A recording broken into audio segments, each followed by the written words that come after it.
घुमाकर हमने circular shape दे दी है, तो सर्कुलर करंट लूप उसी को बोला जाता है कि किसी वायर को घुमाया और घुमाकर उसको हमने सर्कुलर शेप दे दी।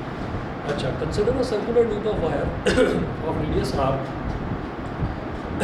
Radius R carrying current I. We wish to calculate its magnetic field at the center O. हम सेंटर ओ पर मैग्नेटिक फील्ड निकालना चाहते हैं, ठीक है। तो हमने एक वायर बना दिया और उसको हमने सर्कुलर शेप दे दी है बस।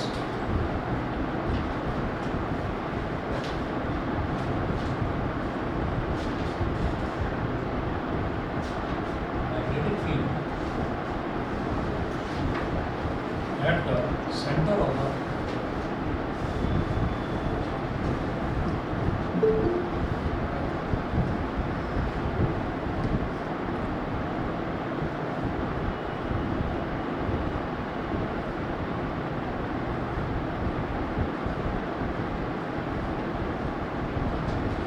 center of a circular current loop.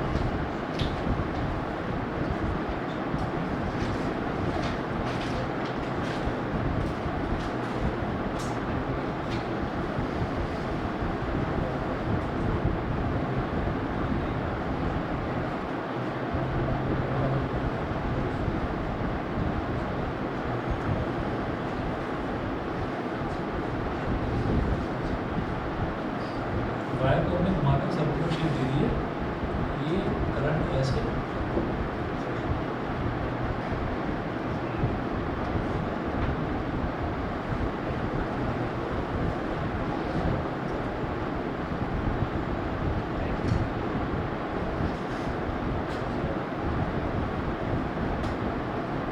हमने लेंथ का छोटा सा टुकड़ा डीएल यहाँ पर एज्यूम कर लिया और यहाँ से हम इस सेंटर पर मैग्नेटिक फील्ड निकालना चाहते हैं। तो जहाँ पर भी हम एक छोटा सा पीस कंसिडर करते हैं, छोटा सा लेंथ का टुकड़ा कंसिडर करते हैं, तो वहाँ से लेकर और जिस पॉइंट पर हम मैग्नेटिक फील्ड निकालना चाहते थे, जैसे इलेक्ट्रिक फील्ड जिस पॉइंट पर निकालना चाहते थे, वहाँ से उस पॉइंट तक मैं लाइन ड्रॉ करता था, डिस्टेंस निकालता था उसका, उसी को हम आर बोल देते थे। यहाँ पर भी वही काम करेंगे कि इसको इससे कनेक्ट कर दिया सेंटर से, सेंटर क्या है वो, उससे कनेक्ट कर दिया और इसको आर वेक्टर बोल दिया। अच्छा, यहाँ पर एंगल में 90 डिग्री बना रहा हूँ। यहाँ पर एंगल 90 डिग्री क्यों बना रहे हैं? क्योंकि अगर कोई भी सर्कुलर कर्व है मेरे पास, सर्कुलर पाथ है, कोई भी कर्व है, उस कर्व के किसी एक इंस्टेंस पर अगर सर्कल का रेडियस ज्वाइन करा जाए, तो आप जानते हैं कि रेडियस और उस पॉइंट पर दोनों के बीच में, यानी कि जो टेंजेंट होता है, वहाँ पर 90 डिग्री का एंगल बनता है, ठीक है ना। तो इस वजह से हमने 90 डिग्री का एंगल बनाया है यहाँ पर। अगर इस इंस्टेंस पर इसकी डायरेक्शन पूछी जाए ना, करंट की डायरेक्शन, तो वो टेंजेंशियल ही होगी, ऐसे होगी। तो इस वजह से हमने ये कह दिया कि यहाँ पर जो एंगल है वो 90 डिग्री का बनेगा, ठीक है। अच्छा जी, अब आगे चलते हैं। Consider a current element DL vector of the loop. तो हमने इस लूप में करंट का एक एलिमेंट, करंट का एलिमेंट मतलब एक छोटा सा टुकड़ा कंसिडर कर लिया, उसको हमने डीएल वेक्टर बोल दिया, ठीक। अच्छा, उसके बाद देखिएगा, according to Biot-Savart law the magnetic field at the centre O due to this element is. तो बायट-सावर्ट लॉ क्या कहता है? बायट-सावर्ट लॉ ये कहता है कि ये जो आर वेक्टर है और डीएल वेक्टर है, इसके बीच का जो एंगल है, this is treated as theta, इसको थीटा लेते हैं। तो डीबी कैसे निकलेगा हमारे पास? डीबी इज इक्वल टू होता है μ0/4π/I/dl। साइन थीटा की जगह क्या आ जाएगा? Sine 90 I/dl sine 90 degree upon जो डिस्टेंस है वो r², ये हो गया। साइन 90 डिग्री कितना होता है? 1 होता है। तो ये सीधे सीधे हमारे पास आ गया dB is equal to μ0/4π, dB is equal to μ0/4π, और I भी इसके साथ ऐसे लिख लिया, और dl/r², dl/r²। Hence the total magnetic field at the center O is, मेरे पास dB की वैल्यू ये आ गई। dB के बाद मैं टोटल मैग्नेटिक फील्ड निकालना चाहता हूँ, तो टोटल मैग्नेटिक फील्ड कैसे निकलेगा कि आप dB को इंटीग्रेट कर दें। जैसे dx को इंटीग्रेट करके x आता है, ऐसे ही dB को इंटीग्रेट करके d आ जाएगा। तो b is equal to integration of dB, d is equal to integration of dB, और ये क्या हो जाएगा? Integration of μ0I upon 4π into dl/r², into dl/r²। अब μ0I अपॉन 4π को बाहर ले लीजिए, μ0I अपॉन 4 पाई, इसको बाहर ले लिया, integration of dl upon R square, ये रह गया। अब कुल मिलाकर ये है कि आर स्क्वायर भी बाहर आ सकता है ना, क्योंकि ये याद रखें इंटीग्रेशन में जिसके साथ भी डी के साथ जो टर्म लिखा हुआ होगा वही टर्म हमारा वेरिएबल होगा, ठीक है। तो ये जो आर स्क्वायर है इसको भी बाहर निकालें, D naught I upon 4 pi R square integration of D L, ठीक है, इंटीग्रेशन ऑफ डी एल। तो जैसे एक्स को डी एक्स को इंटीग्रेट करते हैं तो एक्स आ जाता है, डी एल को इंटीग्रेट करेंगे तो एल आएगा, ठीक है, ये एल आ जाएगा, तो हो जाएगा D naught I upon 4 pi R square into L. अब ये एल क्या है, हमने क्या करा, ये सर्कुलर लूप है, सर्कुलर लूप की एक छोटी सी लेंथ को हमने डी एल मान लिया, तो पूरी जो लेंथ है, जो सर्कुलर लूप की पूरी लेंथ क्या कहलाएगी, उसका सर्कमफ्रेंस कहलाएगा। तो हम ये कहेंगे कि एल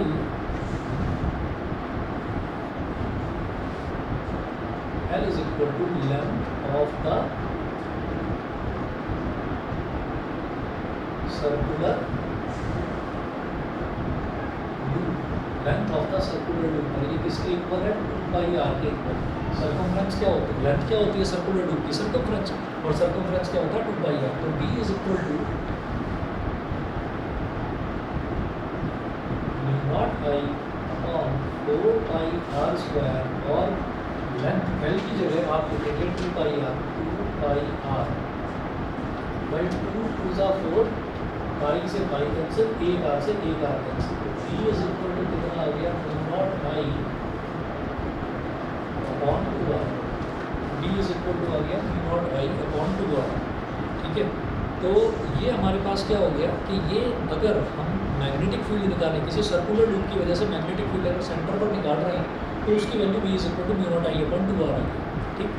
अच्छा, सर्कुलर लूप कितना है, एक लूप है, अगर 50 लूप होंगे तो क्या करेंगे, इसमें 50 मल्टीप्लाई कर देंगे भाई। अगर एक लूप की वजह से मैग्नेटिक फील्ड इतना आया है तो 50 लूप्स की वजह से कितना आएगा, 50 into this.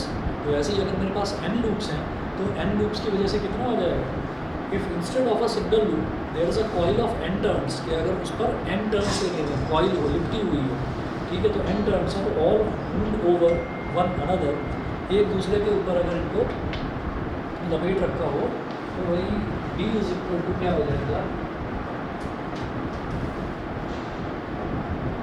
Not N I upon 2 R, naught N I upon 2 R. उसके बाद देखिएगा अगला टॉपिक है हमारा magnetic field along the axis of a circular current loop, magnetic field along the axis of a circular current loop.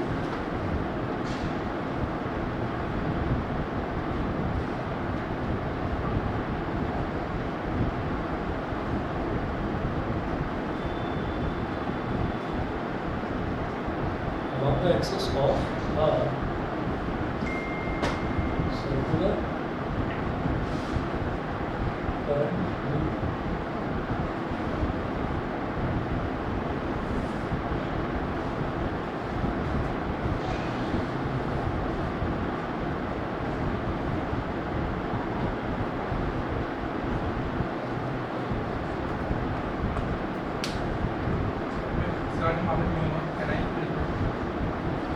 नहीं इस वजह से लिखा है कि अगर हमारे पास ये तो एक लूप की बात कर रहे हैं, अगर एक और लूप को ऐसे ही अगर n लूप्स हों तो n लूप्स का मैग्नेटिक फील्ड कितना होगा, n मल्टीप्लाई हो जाएगा बस इसमें, ठीक है। अच्छा जी, अब जरा अगला देखिएगा magnetic field along the axis of a circular current loop. तो consider a circular loop of wire of radius a and carrying current I as shown. Let the plane of the loop be perpendicular to the plane of paper. At the plane of the loop, तो loop का जो plane है उसको perpendicular to the plane of paper मानेंगे। We wish to find field B vector eight an axial point at a distance r from center c। Center को जो है अब c मानेंगे। अब इसका डायग्राम देखिएगा, जैसे मान लीजिए हमने ये कहा कि सर्कुलर लूप की अगर हम बात करें तो सर्कल एक तो ऐसे दिखाई देगा, आपको ऐसे सामने से तो ऐसे दिखाई देगा, सामने से तो ऐसे सीधा दिखाई दे रहा है, अगर इसको ऐसे कर दें, अगर इसको ऐसे कर दें तो ये सर्कुलर लूप आप फिर इस तरह से बनाएंगे, ठीक है। इसका मतलब ये है कि हमने इसको ऐसे रखने के बजाय हमने थोड़ा सा ऐसे कर दिया, इसको ऐसे करा, मतलब तो इस वजह से क्योंकि मैं इसके एक्सेस के अलावा मैग्नेटिक फील्ड निकालना चाहता हूँ, तो इसकी एक्सेस कहाँ होती है, सर्कल की एक्सेस कहाँ होती है, सर्कुलर लूप की ये जो सेंटर के अलावा एक लाइन पास हो रही है, ठीक है। तो अब उस एक्सेस को देखने के लिए मुझे इसको लूप को ना टिल्ट करना पड़ेगा, तो मैंने इस वजह से इसको ऐसे बना लिया, ठीक है। तो देखने में ये लग रहा है कि ये तो ओवल शेप का, इसको सर्कल क्यों बोल रहे हैं, तो ये हमेशा याद रखिएगा कि है तो ये सर्कुलर है, इसको मैंने ऐसे बना लिया, ठीक है। अच्छा, अब इसकी एक्सेस कहाँ होगी, एक्सेस इसकी axis a line passing through the centre of a circle is called its axis, वो इसकी एक्सेस होगी। जिस पॉइंट पर हम मैग्नेटिक फील्ड निकालते हैं उस पॉइंट को हम पी बोल देते हैं। किसी भी पॉइंट पर जहाँ पर हम इलेक्ट्रिक फील्ड निकाल रहे हो या मैग्नेटिक फील्ड निकाल रहे हो उसको आप पूरी फिजिक्स में देखेंगे पी ही बोलेंगे उसको, ठीक है। तो चलिए जी, इस पॉइंट को हमने पी बोल दिया। अब जो हमने सर्कल लिया है, सर्कल का जो सेंटर है उसको हमने मान लिया सी, ठीक है। और सर्कल का जो रेडियस है उसको मैंने इस बार माना आर का मानकर, सर्कल के रेडियस को हमने माना ए, तो माना है कि अभी बता दें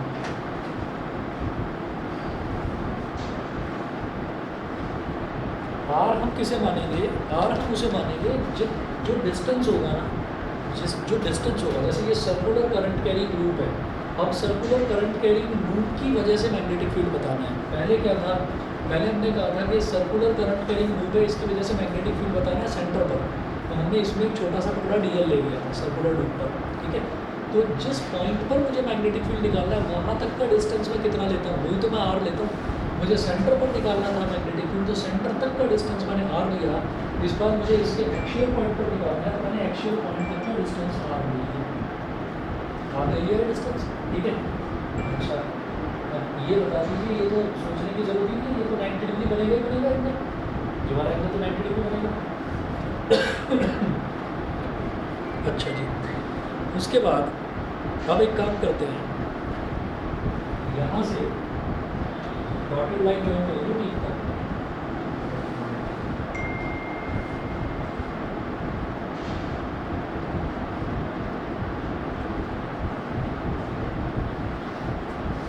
ऐसे यहाँ से कर दीजिए, इस वाले पॉइंट से डॉटेड लाइन ठीक है,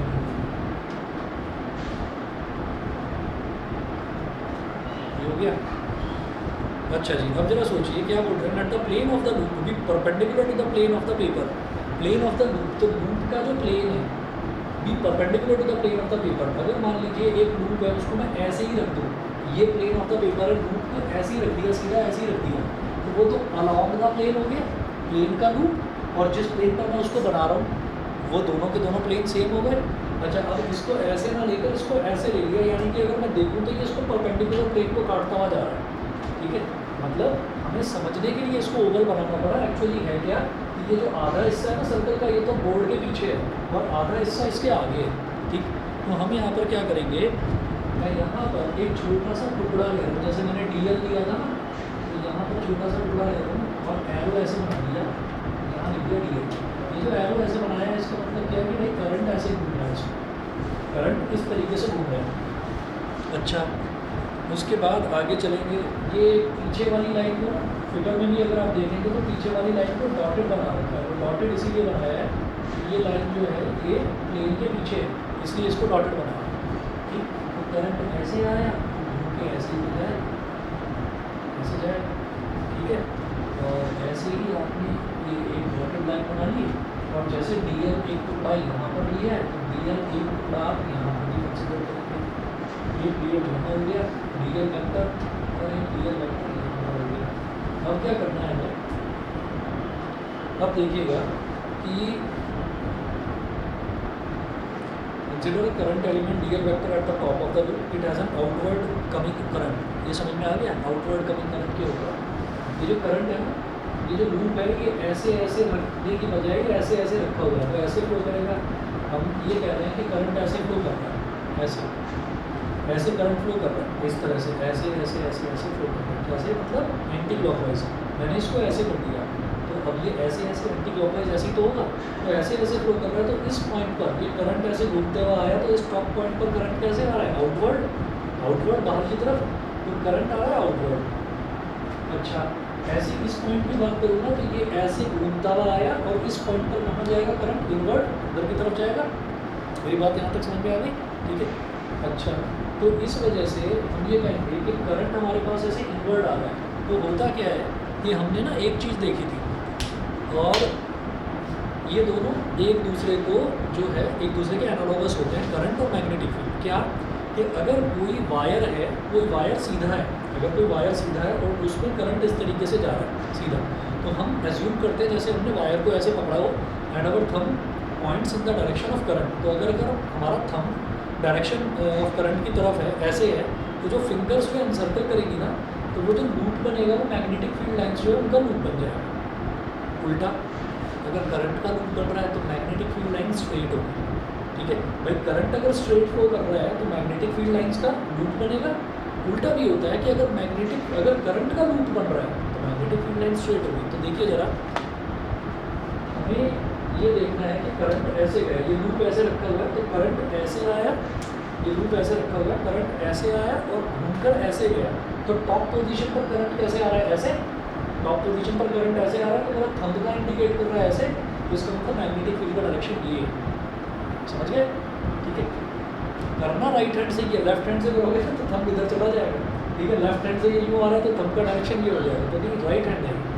ठीक, तो हमने क्या करा कि ये हमारा लूप था, लूप ऐसे सीधा रखा हुआ था। ठीक है, इसको मैंने ऐसे कर दिया, तो हमारा करंट नीचे से तो अंदर की तरफ जा रहा है और ऊपर से बाहर की तरफ, ऊपर से बाहर की तरफ आया तो थंब ऐसे, और नीचे से अंदर की तरफ मैं हाथ उतना नहीं घुमा पा रहा हूँ, नीचे से अंदर की तरफ जाएगा तब भी थंब इस तरफ।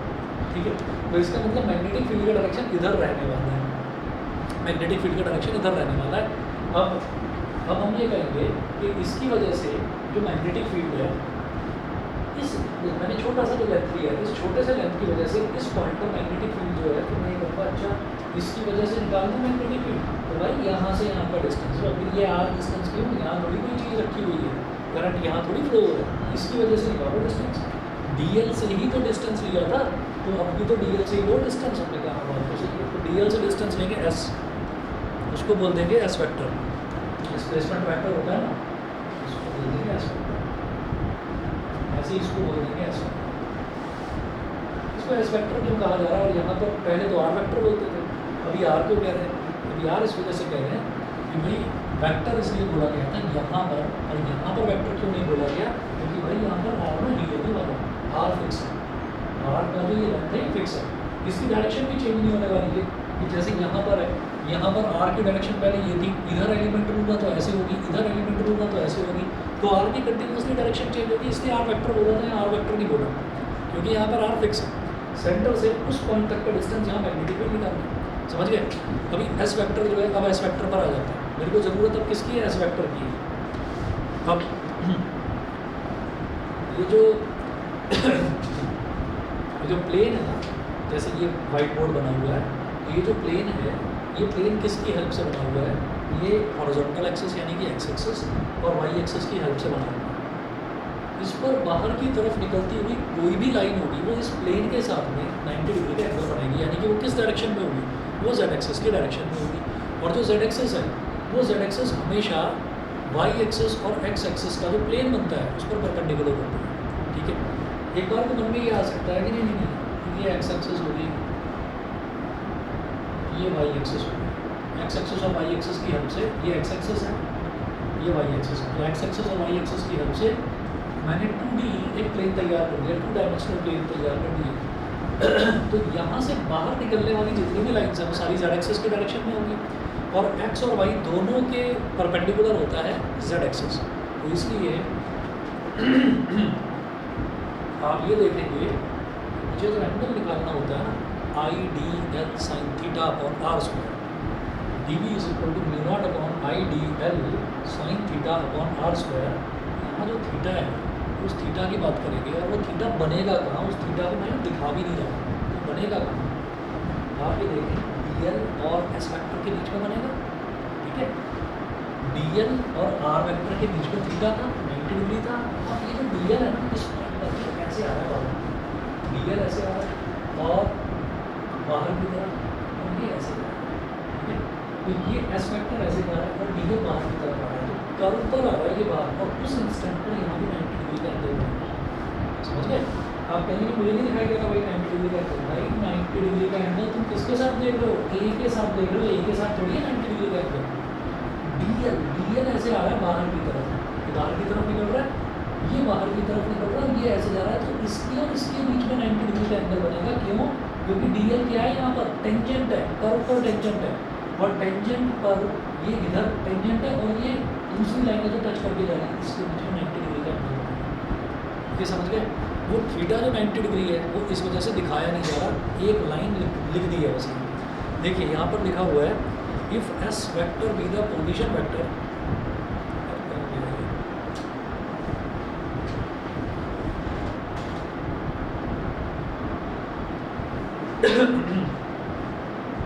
कौन सा पेज था? पेज ऊपर नीचे हो गया इसका, 9 पेज 10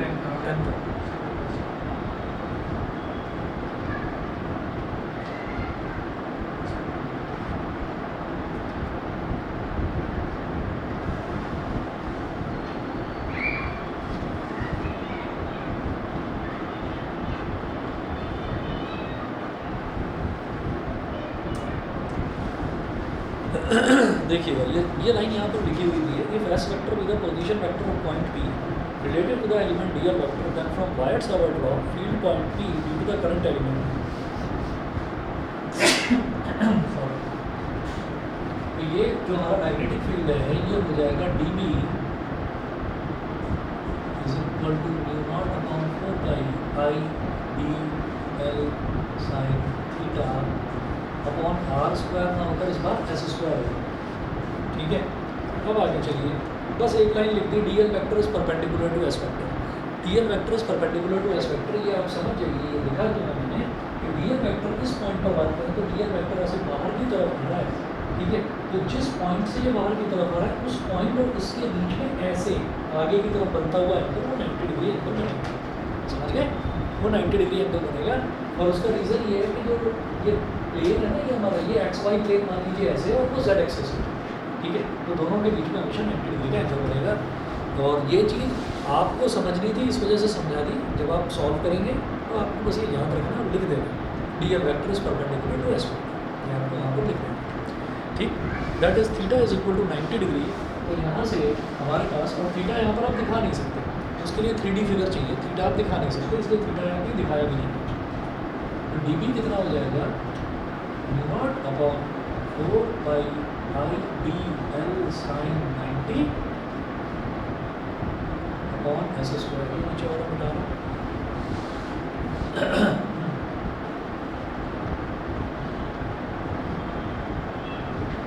साइन 90 क्या होता है, 1 होता है।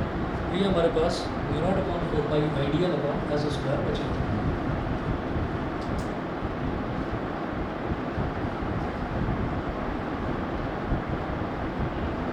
Ideal upon S square. ठीक, चलो जी आगे चलते हैं। इसको बोल दिया इक्वेशन नंबर 1। ठीक है, फिर देखेंगे the field D B vector lies in the plane of paper and is perpendicular to S vector as shown by PQ vector, as shown by PQ vector। जो DB वेक्टर है उसका direction क्या होगा वो देखिएगा। DB वेक्टर का direction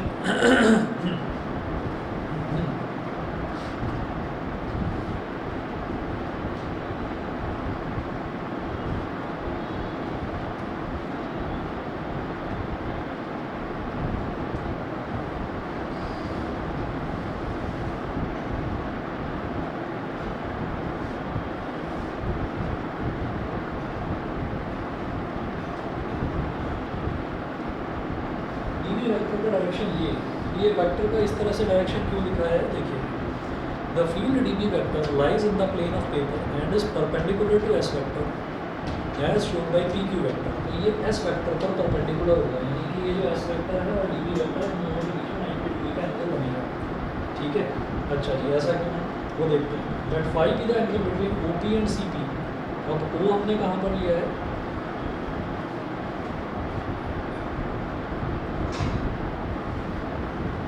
ये वाला जो पॉइंट है, ये वाला पॉइंट हमने ओ लिया है, ये वाला पॉइंट सी है और ये वाला पॉइंट पी है। इसको पी को नीचे बनाना,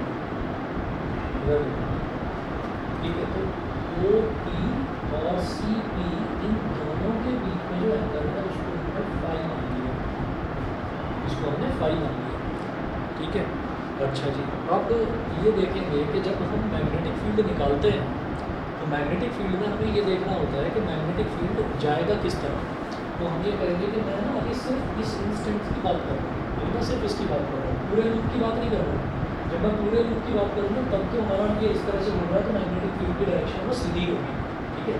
अभी मैं सिर्फ इस इंस्टेंट की बात कर रहा हूँ, तो इस इंस्टेंट पर हम ये कहेंगे कि जो हमारा ये एस वेक्टर बढ़ रहा है, जो डिस्टेंस है, डिस्टेंस वेक्टर जो बढ़ रहा है, उस डिस्टेंस वेक्टर का और मैग्नेटिक फील्ड के बीच का एंगल 90 डिग्री होगा, यही होता है। अगर मान लीजिए एक इस इंस्टेंस की मैं बात करूँ, तो इस इंस्टेंस की अगर मैं बात करूँगा तो हमारा जो करंट है वो ऐसे जा रहा है और मैग्नेटिक फील्ड का डायरेक्शन ऐसे होगा। क्या होता है कि अगर सिर्फ एक पॉइंट की बात करी जाती है, एक इंस्टेंस की बात करी जाती है, तो वहाँ से हम ये कहते हैं कि जो हमारा करंट का डायरेक्शन है और जो हमारा ये जो डिस्टेंस है उसके बीच में मैग्नेटिक फील्ड हमेशा 90 डिग्री होता है। इसका हम ग्राफ में बनाकर समझेंगे कि जो इलेक्ट्रिक फील्ड लाइन्स हैं और मैग्नेटिक फील्ड लाइन्स हैं ये हमेशा एक दूसरे के परपेंडिकुलर होते हैं। तो हमने ये कहा कि एस वेक्टर पर ये 90 डिग्री पर बनेगा मैग्नेटिक फील्ड। सिर्फ इसकी वजह से बता रहा हूँ, अभी इसकी वजह से भी बताएंगे। तो जब ये डीबी वेक्टर ऐसा बन गया तो एक रूल और होता है कि angle between two lines is the angle between their perpendiculars. Angle between two lines is the angle between their perpendiculars. तो क्या है देखिए कि मैंने ये कहा कि ये जो दो लाइन है, एक तो सी पी और एक ओ पी, इन दोनों के बीच के एंगल को मैंने फाई एज्यूम कर लिया, फाई बोल दिया। तो इन पर परपेंडिकुलर देखिए क्या क्या होगा। तो हम ये कहेंगे सी पी पर परपेंडिकुलर ऊपर भी बना सकते हैं, नीचे भी बनाएगा। चलो नीचे वाले की बात करते हैं, तो नीचे हो गया सी पी पर परपेंडिकुलर। अभी क्या है ये क्या नहीं ये नहीं पता है, बस परपेंडिकुलर लाइन ड्रॉ करें, ठीक। और जो ये एस वेक्टर है, एस वेक्टर पर परपेंडिकुलर है डी पी वेक्टर, तो ये वाला एंगल फाई है, ये वाला एंगल फाई है। तो आप ये देखिए इसकी इस वाली लाइन और इस वाली लाइन, इन दोनों की आवाज़ कहाँ से उधर से क्या है?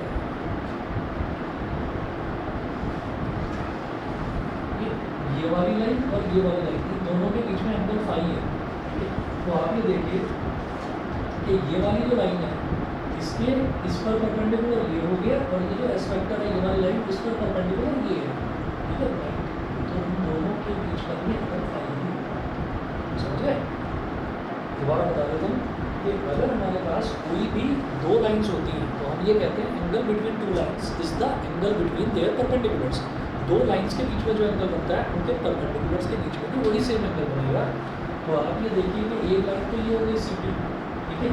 तो सी पी पर मैंने परपेंडिकुलर बना दिया, ये एक लाइन ये है एस वेक्टर, इस पर परपेंडिकुलर मैग्नेटिक फील्ड है डी वेक्टर। तो सी पी पर परपेंडिकुलर ये एस वेक्टर पर परपेंडिकुलर ये, इन दोनों के बीच में फाई एंगल बन रहा है तो बीच में तो फाई होगा, क्लियर होगा, ठीक है।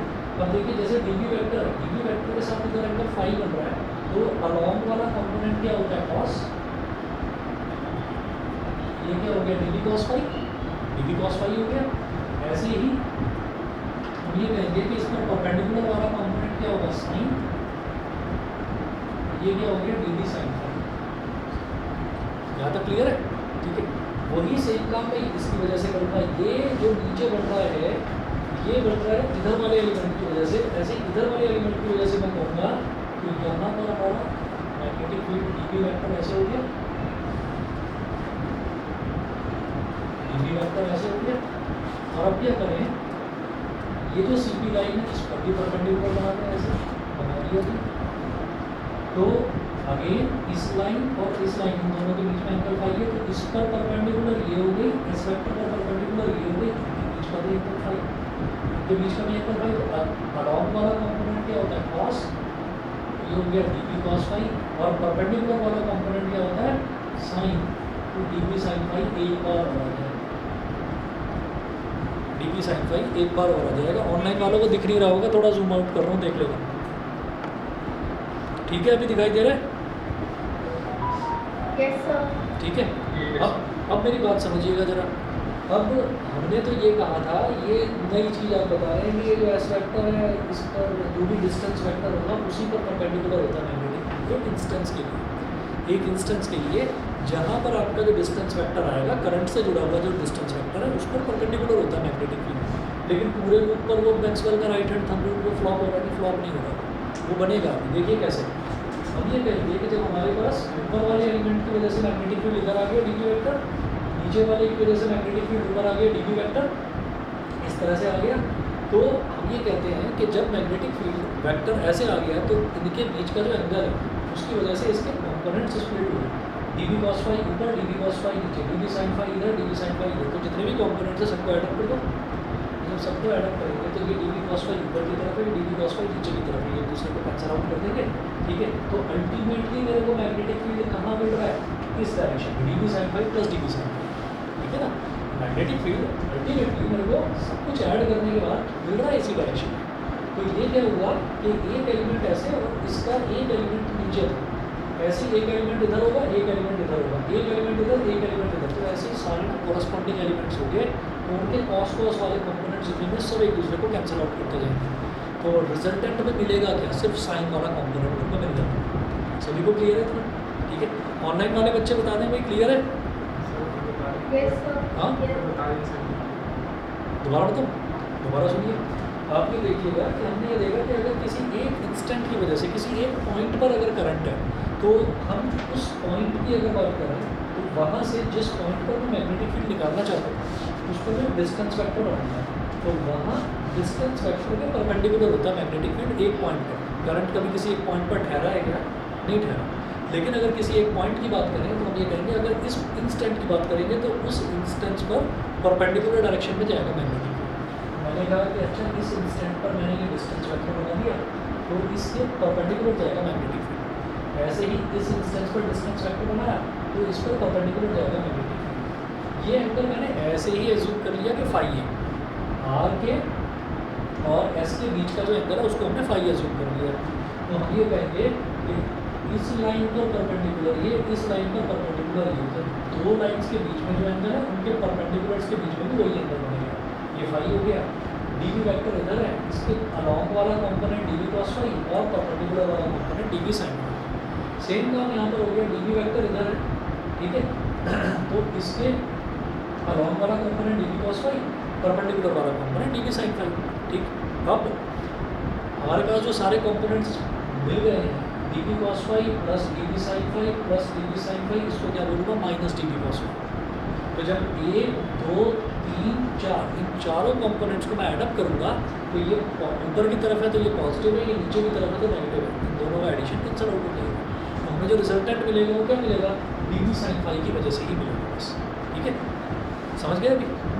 अब देखिएगा, अब यहाँ पर यही चीज़ मेंशन कर रखी है,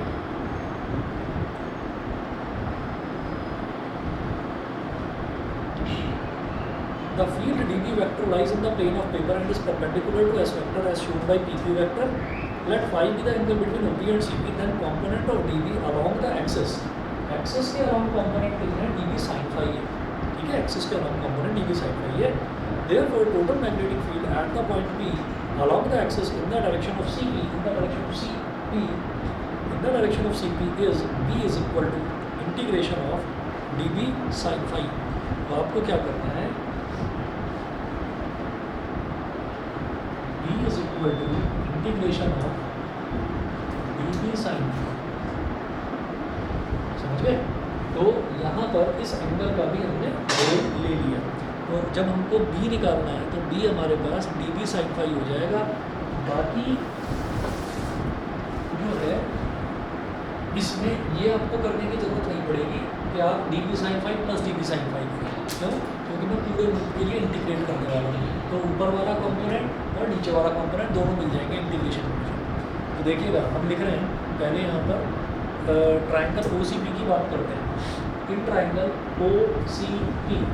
OCP में निकालिए जरा sine phi, triangle OCP sine phi बताओ क्या होगा, परपेंडिकुलर अपॉन हाइपोटेन्यूज, ठीक है, A अपॉन S, साइन फाई हो गया A अपॉन S, ठीक। अच्छा फिर हम ये कहेंगे dB इज इक्वल टू, जो इक्वेशन नंबर 1 बोला था, dB is equal to V0 upon 4 pi IDL upon S square, IDL upon S square ये है, इसको क्या करेंगे, साइन फाई ये आ गया, डी बी आ, therefore D is equal to integration naught upon 4 pi I D L upon S square, ये तो डी बी हो गया, और साइन फाई क्या हो गया, ए अपॉन एस, साइन फाई हो गया ए अपॉन एस। इसके बाद हमें एक चीज़ दिखाई देती है यहाँ पर कि डी के साथ क्या लिखा हुआ है, डी के साथ तो एल लिखा हुआ है, ठीक है, तो इसका मतलब वेरिएबल तो केवल एल है, बाकी सारे कॉन्स्टेंट्स, तो उस बाकी सबको बाहर निकाल लीजिए। डी क्या हो जाएगा, mu naught I A upon 4 pi S cube integration D L, integration D L, ये हो गया।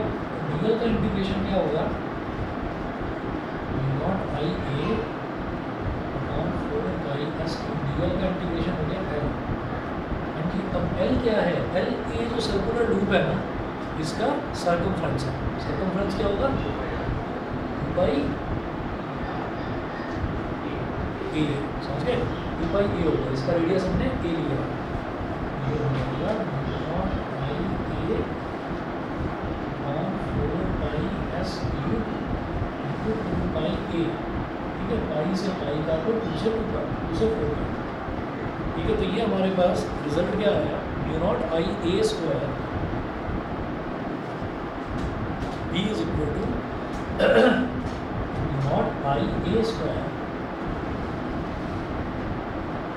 अपॉन 2 एस क्यूब, ठीक, यहाँ तक हो गया। अब एक बार जो ये आपका ट्राइंगल ओ सी पी है, इसमें ना पाइथागोरस थ्योरम भी लगा दीजिए।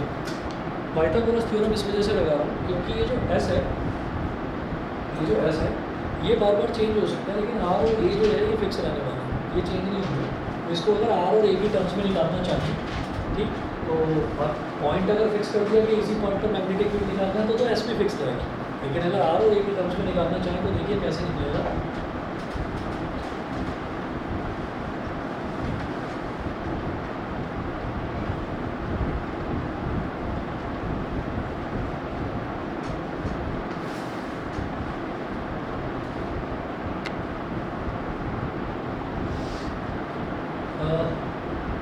S square is equal to R square plus A square,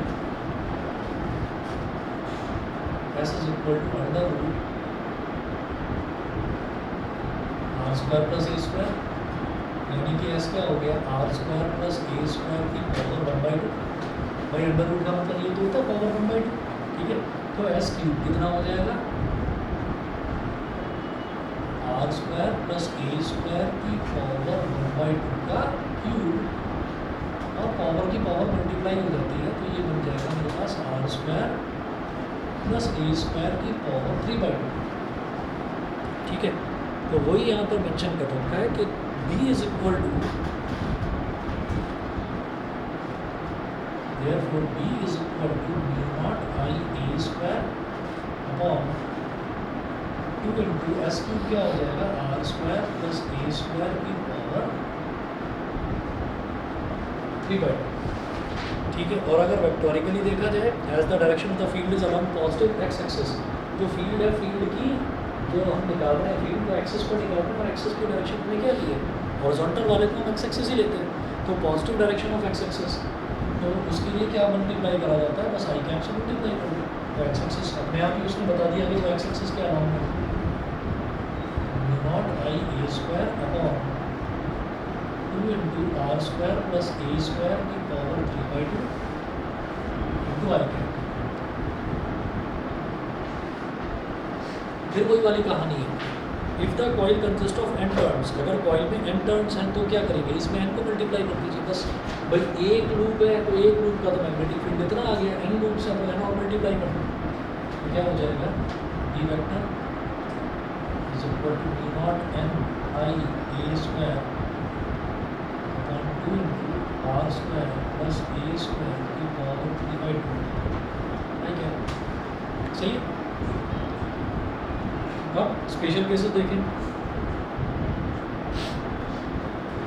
special cases क्या है, at the centre of the loop, मैं तो नहीं निकालना चाह रहा centre of the loop. Centre of the loop पर तो मैग्नेटिक फील्ड में निकाल चुका हूँ उससे पहले, mu naught N I upon 2a 2r, है ना, mu naught N I upon 2r ये हम निकाल चुके हैं। कहेंगे कि नहीं इससे निकाल सकते हो क्या? जी इससे निकाल सकते हैं। वैसे सेंटर को निकालना है तो ये जो डिस्टेंस है r, इस r को खत्म कर दो। ये जो पॉइंट P है जहाँ पर मैग्नेटिक फील्ड निकालना चाह रहे हो, उस पॉइंट P को यहाँ ले आओ। जब पॉइंट P को उठाकर यहाँ ले आए तो मेरा ये जो r है ये खत्म हो गया। खत्म होने का मतलब कि r की वैल्यू 0 हो गई, r की वैल्यू 0 हो गई, ठीक है। तो स्पेशल केसेस में कहना यही दे रखा है, स्पेशल केसेस में फर्स्ट है at the centre of the loop, at the centre of the loop r is equal to 0। तो सेंटर ऑफ द लूप पर r की वैल्यू 0 हो गई। जब r की वैल्यू 0 हो गई तो b कितना हो जाएगा, वेक्टर हटाइए अभी, मैग्नीट्यूड मैग्नीट्यूड लिख दो बस, mu naught N I A square upon r तो खत्म हो गया, r तो खत्म हो गया, तो 2a स्क्वायर की पावर 3/2, a स्क्वायर की पावर 3/2, मुझे पता है पावर की पावर मल्टीप्लाई हो जाती है, तो 2 से 2 कैंसिल आउट हो गया। क्या आ गया, mu naught N I A square upon 2a cube, mu naught N I upon 2a, mu naught N I upon 2r, वहाँ पर रेडियस r लिया था तो इसलिए 2r था, यहाँ पर रेडियस a है तो इसलिए 2a हो गया, ठीक है। तो ये हो गया eight the centre of the loop. अच्छा, और इसी मैग्नेटिक फील्ड को अगर हम एरिया की टर्म्स में निकालना चाहें, यानी कि एरिया ऑफ द लूप की टर्म्स में निकालना चाहें तो क्या हो जाएगा, हम ये कहेंगे कि एरिया क्या होगा लूप का, पाई a स्क्वायर। स्पेशल केसेस जरूर कर लेना, स्पेशल केसेस के बिना ना बोर्ड में टीचर नंबर नहीं देगा। आपसे पूछेंगे एक चीज़ और आपने डिराइव कर दिया, यहाँ तक हो गया बस, तो स्पेशल केसेस जरूर कर लेना, ठीक। ऐसा नहीं है कि पूरा काटेंगे, क्योंकि नंबर जो है वो स्टेप्स के तो मिलते हैं, लेकिन स्पेशल केसेस जरूर लिखना, नहीं तो वो लास्ट पे एक या दो नंबर काट दें। 5 नंबर की अर्थ नहीं है इतनी बड़ी डेरिवेशन। अब देखिएगा b is equal to mu naught N I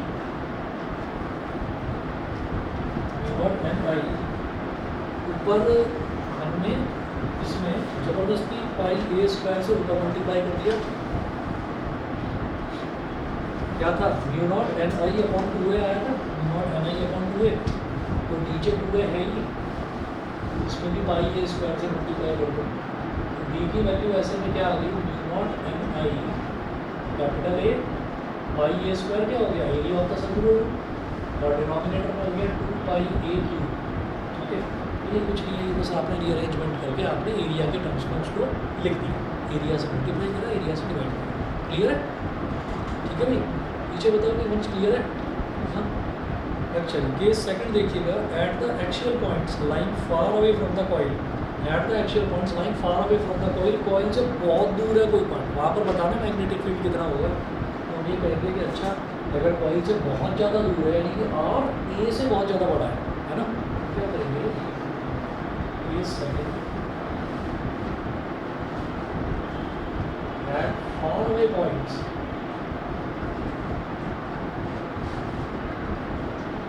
r is very greater than a, यानी कि r square is very greater than a square, it implies that a square can be considered to be equal to 0। उसको 0 मान लिया तो r square plus a square आपका, r square plus a square जो है वो r स्क्वायर के ही equal हो गया, ये बराबर हो गया।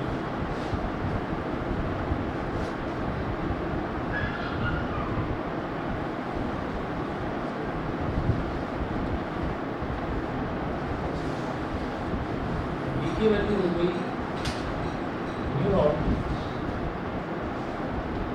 N I A square, mu naught N I A square, यहाँ पर मान लीजिए कि एन भी है, अगर नंबर ऑफ टर्म्स इसमें एन है तो mu naught N I A square upon 2 r square रहेगा, बस a स्क्वायर हट जाएगा, तो अपॉन 2 r स्क्वायर की पावर 3/2, 2 से 2 कैंसिल आउट हो गया, b is equal to mu not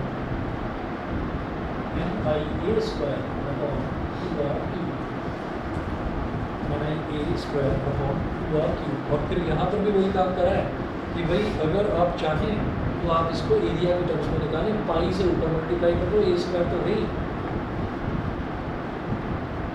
और पाई से नीचे मल्टीप्लाई कर दो, पाई ए स्क्वायर क्या बन जाएगा, capital A area N I A upon 2 pi R cube. बोलिए समझ गए हमने, ठीक है। और अगला केस देख लीजिए, लास्ट केस है case number 3। At an axial point at a distance equal to the radius of the coil. अगर जो डिस्टेंस है, जो डिस्टेंस आपने आर लिया था, अगर वो रेडियस ए के इक्वल है, यानी कि अगर आर ए के इक्वल है तो case third,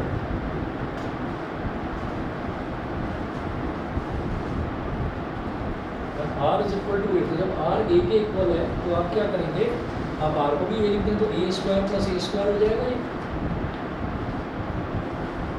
B is equal to B naught N I A square, और डिनोमिनेटर में 2 तो A square plus A square की power 3/2।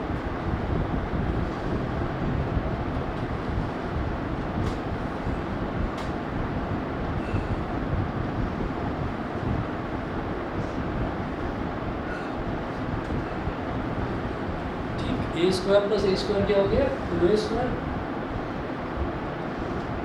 B is equal to mu naught N I A square, denominator में 2 है और फिर 2a स्क्वायर की power 3/2। अब जब एक्सपैंड करेंगे तो ये ऐसे हो जाएगा mu naught N I A square, इधर ये 2 है तो 2 की पावर 1, इधर 2 की पावर 3/2, ए स्क्वायर जब इसकी पावर करेंगे 2 से 2 कट जाएगा तो ये बचेगा ए क्यूब, तो ए स्क्वायर से ए की कैंसिल आउट हो गया, तो बी इज इक्वल टू आ गया mu naught N I upon 2 की पावर 5/2 ये हो गया, सही है, ठीक। तो ये आपका magnetic field at the centre of a coil, circular coil, और दूसरा हो गया at an axial point of a circular coil. दोनों को ना रट्टा मार डाल देना, और ये वाला जो है ना इसको ढंग से रट देना, 2 बार 3 बार लिख कर प्रैक्टिस कर देना, बहुत पूछा जाता है पेपर में ये वाला डेरिवेशन, ठीक है। तो आप कर लीजिएगा इसको। चलिए जी, फिर आज इतना ही करते हैं, बाकी नेक्स्ट क्लास में देखेंगे।